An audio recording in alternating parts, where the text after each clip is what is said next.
back to Jill Renee's. It's a different day, a different recipe. So today we'll be making chicken pockets. It's like a mini version of chicken pot pie, but it has a different flavor. It's taco seasoning. So let's get right into it. For this recipe, I'm using wheat flour, but you can use all-purpose flour.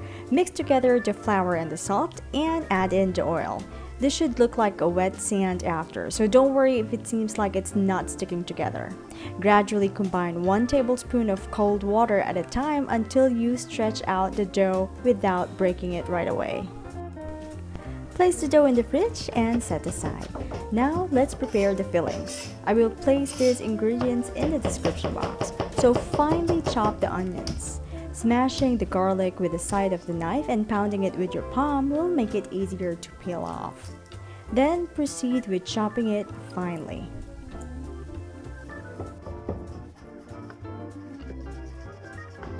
For the mushrooms, I just sliced them into about a centimeter thick.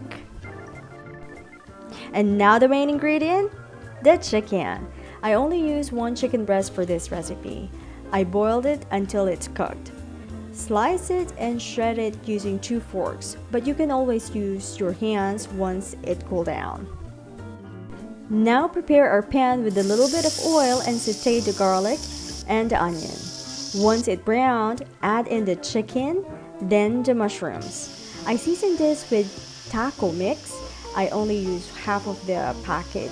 Then put about 1/4 cup of water. You can add in salt or pepper to adjust the taste and set aside. I've wrapped my board with a cling wrap so the dough won't stick on them when I roll them. When rolling, constantly lift and turn the dough to make sure it's not sticking on the board. Then cut the dough when you reach your desired thickness, not too thick so it will cook easier. Make sure that the top dough is slightly bigger than the base. Don't put a lot of fillings so it won't overflow. I top it with cheese and sprinkle it with chili flakes. Then seal it tightly by pressing a fork down the edges of the dough. Before laying our chicken pockets on the baking sheet, dust it with flour so it won't stick. Then into the oven for about 15 to 20 minutes depending on the thickness of your dough. The wheat flour gives it a tiny bit of a nutty taste.